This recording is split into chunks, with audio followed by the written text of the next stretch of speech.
Bonjour à toutes et à tous, ravi de vous retrouver pour ce nouveau Buzz TV diffusé sur Figaro TV. Bonjour Sarah. Bonjour Nicolas. Content de vous retrouver aujourd'hui avec notre invitée du jour, l'une des plus belles Miss jamais élue à la couronne. Depuis son règne, elle a parfaitement su mener une carrière à la télévision où elle avance d'île en île. De l'île fortifiée de Fort Boyard à celle du bagne de The Island, sans oublier l'île de la Love Island, celle de la Tentation. Si on devait la résumer, je pense qu'on choisirait la Corse, car son surnom de l'île de beauté lui convient à merveille. Bonjour Delphine Vespizer. Oui, vous êtes notre île de beauté aujourd'hui. Merci, on est ravis de vous accueillir. Muscles saillants, bikini, raccourcis, plage de sable fin, c'est ce soir sur W9 que vous animez la 3e saison de l'île de la Tentation. Il y a 5 nouveaux couples qui vont venir tester leur amour face à 20 célibataires déchaînés, comme d'habitude, et une confidente à l'écoute, c'est vous, Delphine. La première question que j'ai envie de vous poser en voyant le programme, c'est vous-même.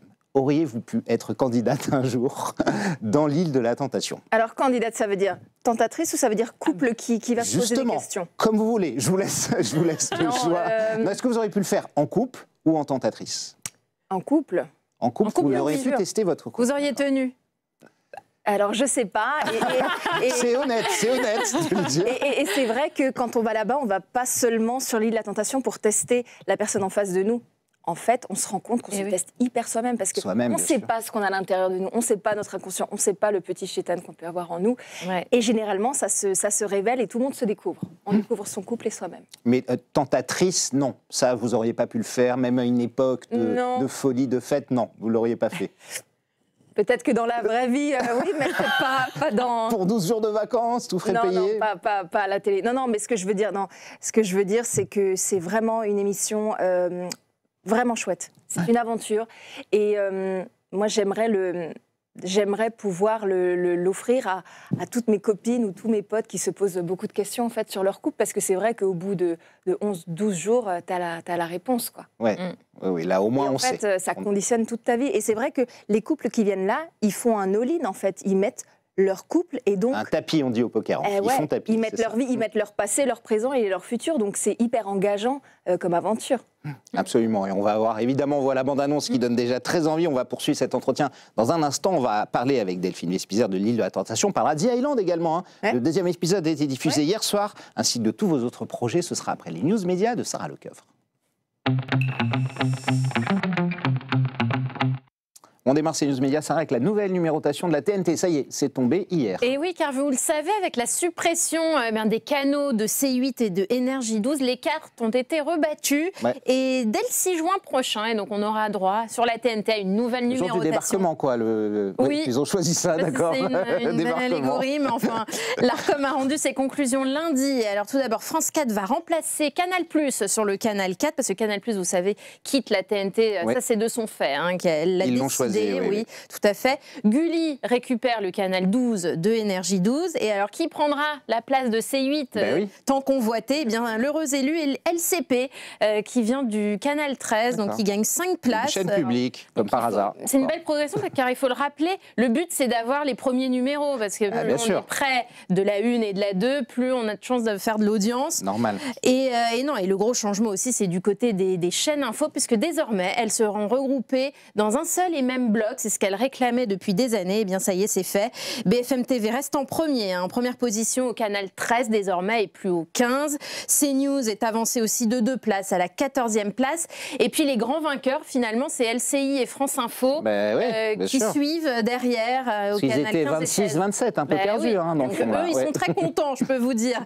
En revanche, BFM TV, pas du tout, et va étudier les recours possibles pour contester ces modifications. Et quant à CMI TV et Ouest France TV, c'est les nouvelles venues sur la TNT, eh bien, elles seront à la 18e et 19e position, mais attention, elles ne sont pas prêtes en mois de juin. Il faudra patienter jusqu'au mois de septembre pour les découvrir. Delphine, vous avez été surprise, vous avez longtemps travaillé pour C8, vous étiez dans la bande de Cyril Hanouna sur TPMP.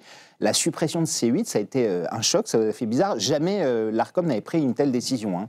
J'imagine. Comment vous avez réagi C'est presque difficile à réaliser. Je pense que pour tous les Français, et puis on voit le score tous les soirs. Le C8, qui est première chaîne de la TNT, effectivement, oui.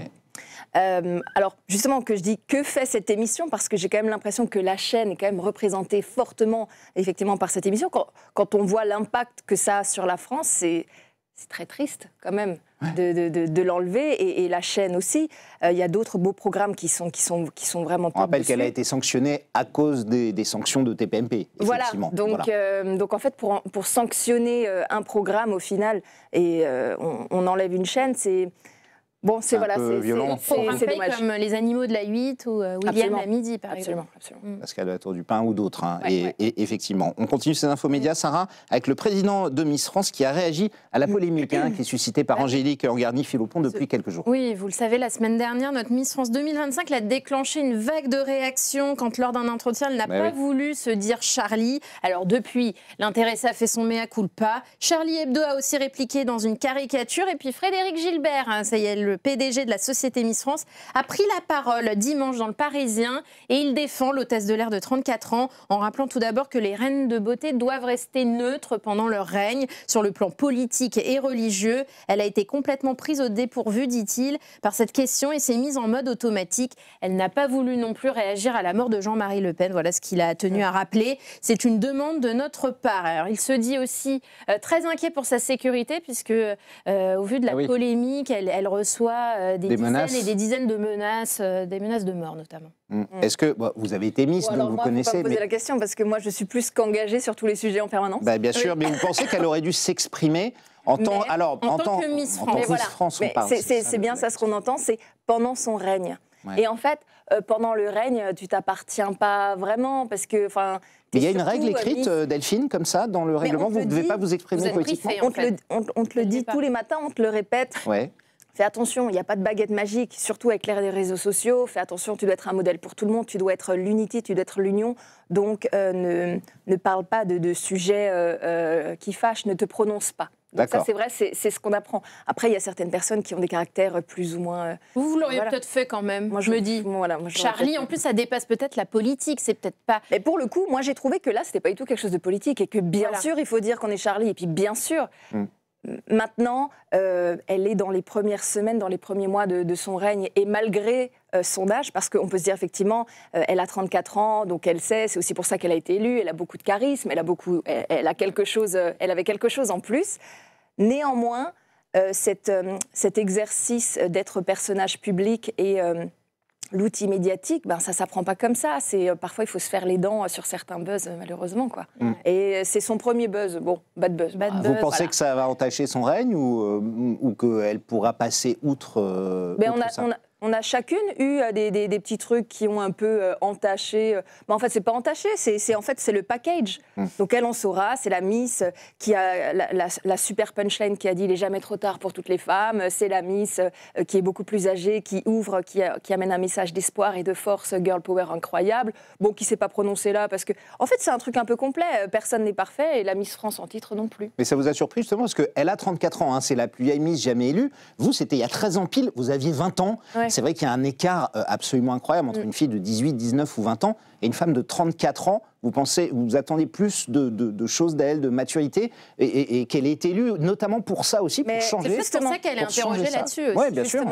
Et c'est pour ça que moi, j'ai envie de me dire, si maintenant on change totalement le principe de Miss France, et ça veut dire c'est plus juste la jeune fille un peu pure, la princesse. Jolie et belle. Voilà. Mais c'est une femme qui est plutôt une Marianne, qui a un certain âge, qui a un certain... Voilà. Au bout d'un moment, est-ce que ça pourrait pas être la représentante de la France avec tout ce qui va avec? Bien sûr. Ouais. C'est la question que beaucoup se posent et ont été choqués quand elle ne s'est pas prononcée. Je pense qu'au bout d'un moment, il faut choisir son camp. Ouais. On ne peut pas avoir que les inconvénients avec que les avantages ou que les avantages. Bien sûr. C'est soit on est vraiment dans le truc féerique de la jeune fille. Du concours de beauté, en fait. Oui, aussi, mais là, on s'en éloigne quelque part. Même elles ont le droit d'être mariées désormais, d'avoir des enfants. Soit vraiment, on est une femme avec le charisme qui va avec, mais avec les engagements aussi et la représentante, la Marianne, quoi. Voilà. Et vous êtes pour quel plus aller vers ça ou rester vers le concours de beauté traditionnel? Parce que c'est vrai qu'en ce moment ils hésitent un peu. On est un peu entre deux. Moi j'aime les deux. Je trouve que c'est beau.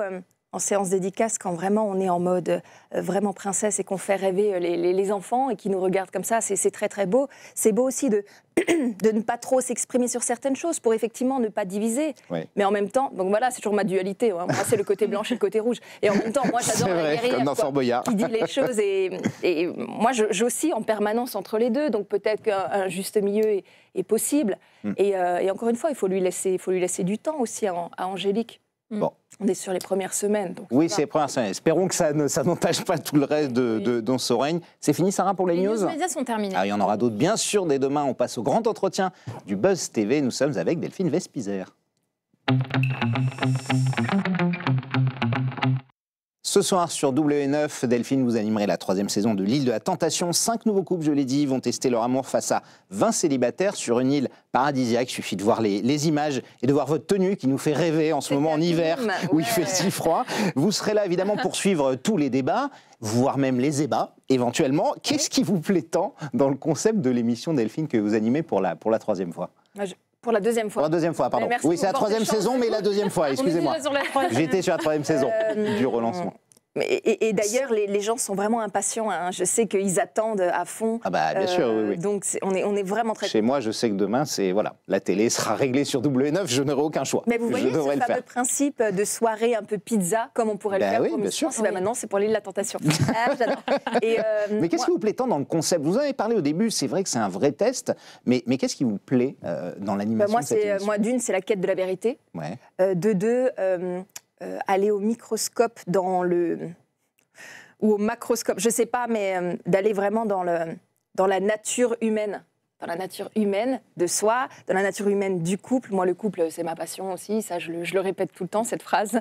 mais du coup, c'est intéressant. C'est un peu des cas d'études.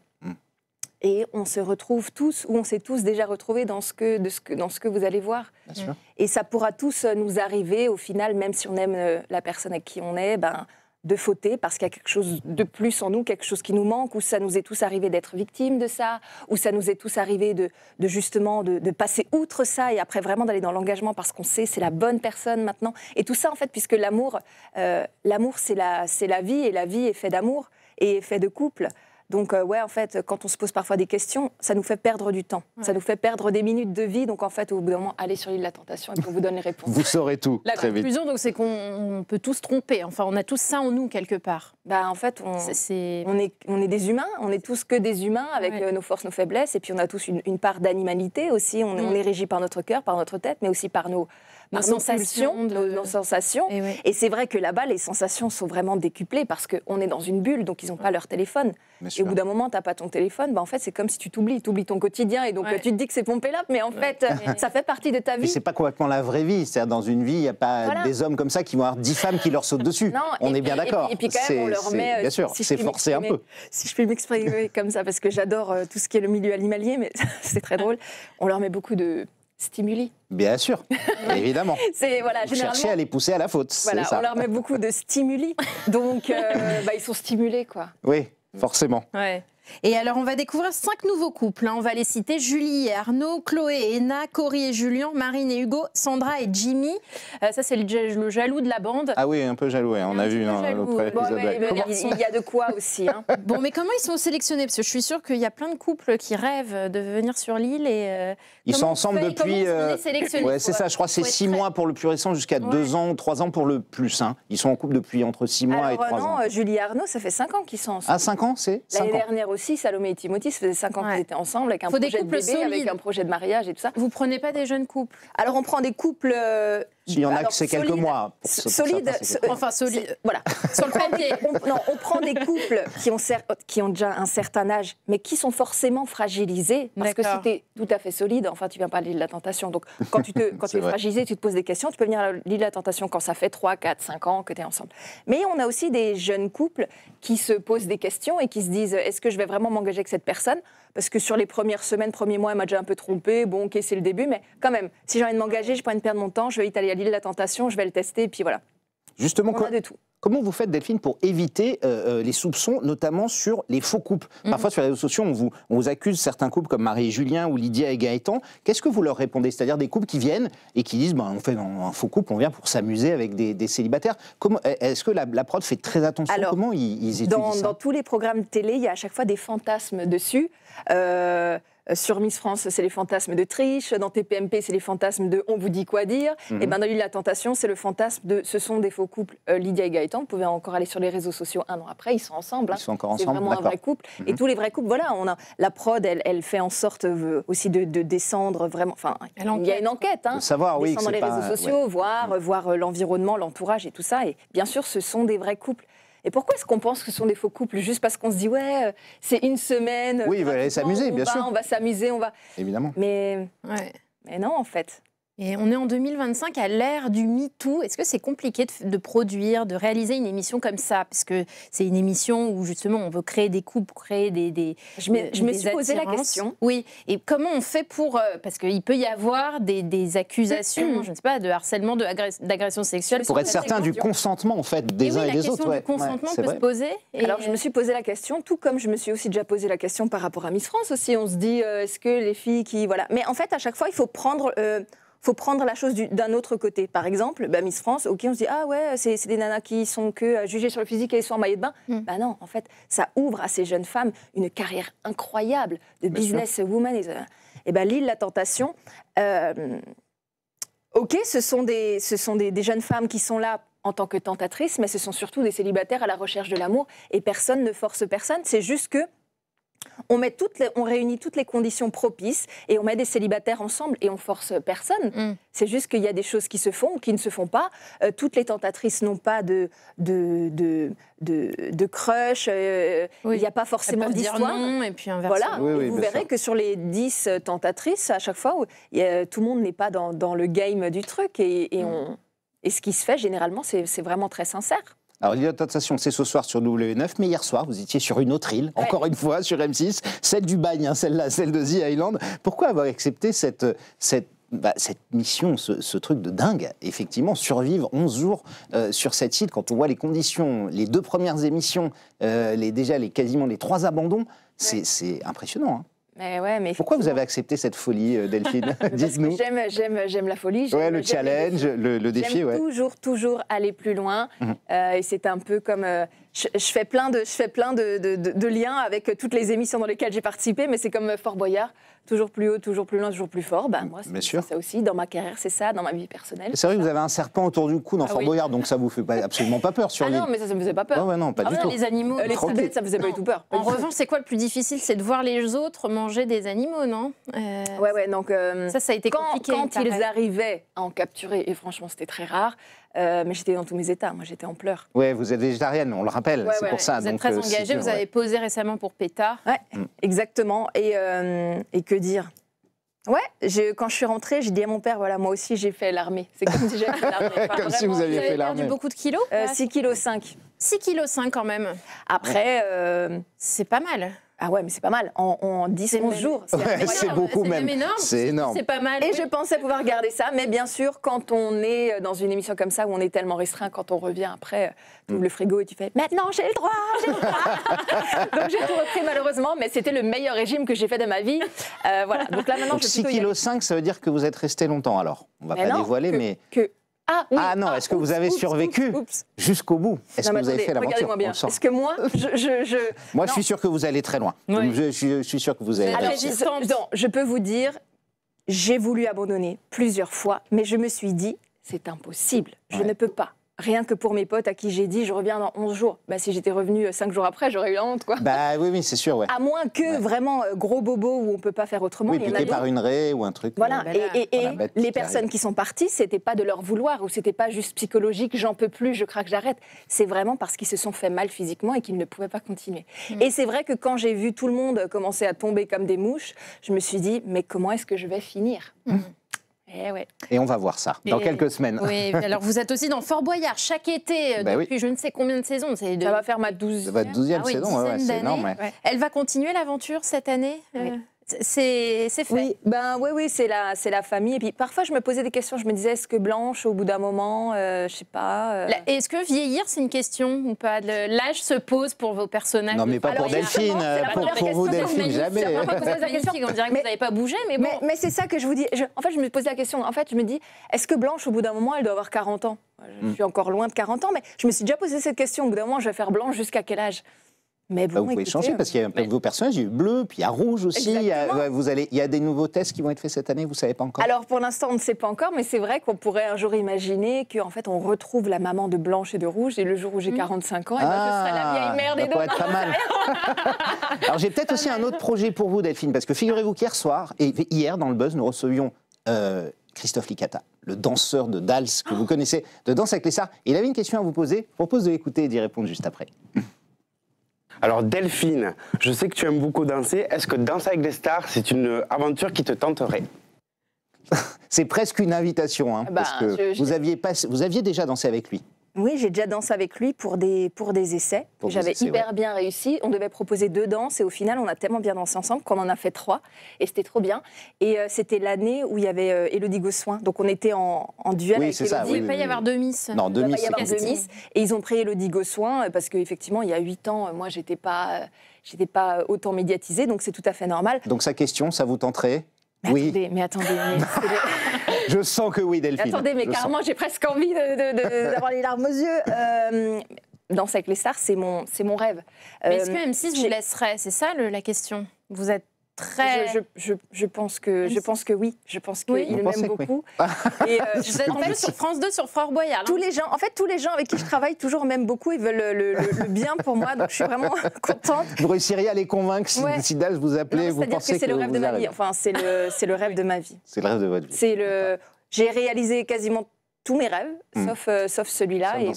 Et j'ai une relation assez particulière à la danse. Et j'ai eu un peu un amour déçu par rapport à la danse. Et un jour, j'ai arrêté brusquement de danser. Et c'est vrai que reprendre la danse, par exemple, sur un plateau de Danse avec les stars, ce serait fermer cette boucle, par exemple. On le souhaite, on croise les doigts pour vous. Absolument. Et alors, le mois dernier, sur la chaîne YouTube de Entre vous et moi, vous vous êtes confié, comme rarement, faut le dire, à Dominique Lagroux-Sans-Père. Un très bel entretien. Franchement, C'était pas fait exprès, mais bon, c'est venu comme ça. C'est venu comme ça. Ah oui, c'était pas du téléphoné, si je puis dire. Donc, vous vous confiez sur votre enfant, sur votre grand-père, et puis sur cette relation toxique, on l'ignorait tous, cette relation toxique avec un homme, une personnalité publique, dites-vous, qui vous a empoisonné la vie pendant 2 ans. Vous aviez besoin de parler, c'était quelque chose, un cri du cœur? Alors, ce qui est incroyable, c'est que cette interview, à la base, vu que j'avais fait beaucoup de podcasts en septembre, octobre, j'avais plus trop rien à dire. Et c'est vrai que Dominique revenait à chaque fois vers moi. Est-ce qu'on pourrait pas faire une interview? Et je dis non, mais là, j'ai plus. Et Dominique Lagroux-Sans-Père, elle est très forte aussi pour mettre en confiance. Non. Donc je dis 3 fois non. Après, il y a d'autres gens qui sont venus. Ouais, Dominique aimerait. J'ai dit non, mais écoute, non. Bon, bref, c'est rentré par la cheminée, par la fenêtre, par la porte. Et j'ai dit non. Et un jour, je vais à une soirée. Je suis restée vraiment 5 minutes là-bas et tout d'un coup, il y a quelqu'un qui va vers moi et me dit « Delphine ?» Je fais « Oui ». Elle fait « C'est moi, Dominique. Vous savez, je vous écris. » Je fais « Ah », j'ai dit « Je vous ai pas répondu. » Elle fait « Oui » et tout, machin. Bref, on a tellement bien parlé, on a tellement eu ce feeling. Je lui ai dit « Vous bossez demain ?» Elle me dit « Oui ». J'ai dit « Vous voulez qu'on fasse l'interview demain ?» Elle fait « Oh, ce serait génial. » On s'est pris dans les bras et puis le lendemain, j'étais chez elle. Et alors, je lui ai dit « Bon, en vrai, moi, j'ai plus trop de trucs à dire parce que j'ai fait pas mal de podcasts ou alors des trucs hyper personnels. Mais enfin, franchement, j'ai pas envie. » Elle me dit, t'inquiète pas, si ça doit sortir, ça sort. Et bon, voilà, elle croit beaucoup au bon temps, au bon endroit et tout. Et puis moi aussi. Et au final, on commence à parler. Et là, et pendant ce temps que j'étais en train de parler, je me suis dit, mais qu'est-ce que je suis en train de faire? Mais en même temps, je me sentais tellement bien. Et la personne en question vous a contacté après cette émission ou pas? Pas par rapport à ça, non. Non, il s'en est pas plaint. Vous direz un jour qui c'est? C'est quelqu'un de connu, vous dites. Et puis, vous avez des mots forts à son égard. Hein. J'ai laissé entrer dans ma vie quelqu'un qui était l'âme du diable et ça m'a fait beaucoup de mal. Ah oui, l'âme du diable, oui. Mais c'est quand même assez fort, oui. Je le pense. Et vous direz un jour son identité? Un jour, peut-être. Parce que pour moi, la vérité est toujours très importante. Et que personne n'a le droit d'être impuni, en fait. Personne n'est intouchable. Et je suis sûre que plein de femmes vont se souvenir. Et alors, donc pour continuer dans ce témoignage. Sur effectivement le pervers narcissique, notamment ce que vous expliquez dans le podcast. M'a envoyé donc l'interview en entier, j'ai regardé et j'ai dit à Dominique, on peut pas le poster. On va pas le partager. On va pas le partager. C'est trop. Je l'ai envoyé à ma meilleure amie. Elle me dit, Delphine, c'est franchement, elle a dit, en ce moment, tu es en train de faire du théâtre, tu fais des trucs marrants et tout, machin. C'est presque une confession à un psy, quoi. Ouais, que vous ne le poste pas. Et au final, je me suis dit, bon, allez, vas-y. Je poste quand même un petit morceau, juste pour voir comment ça prend. Et là, le nombre de vues, le partage, le truc et tout. Les gens, Du coup, je fais, OK, je poste un deuxième morceau, puis un troisième morceau. Et en fait, ça a eu une viralité, mais incroyable. Et tous les gens, je me reconnais en vous, ça résonne en moi, merci, nani, nana. Et il y a plein de gens qui vivent ça, des hommes, des femmes. Et ce matin, c'est marrant, il y a même quelqu'un qui m'a écrit, un mec qui m'a écrit, bonjour Delphine, j'ai vu votre interview. Eh bien moi, je ne saurais pas dire, je suis dans une relation toxique et je ne saurais pas dire si je suis la victime ou le bourreau. Est-ce que je peux vous expliquer, vous me dites ce que vous en pensez? Et c'est fou parce que dans les situations comme ça, même le bourreau, en vrai, est parfois victime. Enfin, c'est un genre de cercle comme ça. Et c'est pour ça que moi, j'expliquais, oui, il y a peut-être effectivement l'âme du diable là en dessous, mais même pas sûr qu'il le fait tout à fait exprès. Ah oui. Parce qu'il m'adorait. C'est-à-dire que cette personne est comme ça. Cette personne est comme ça. Ouais. Il m'adorait, il m'aimait même, mais c'était plus fort que lui.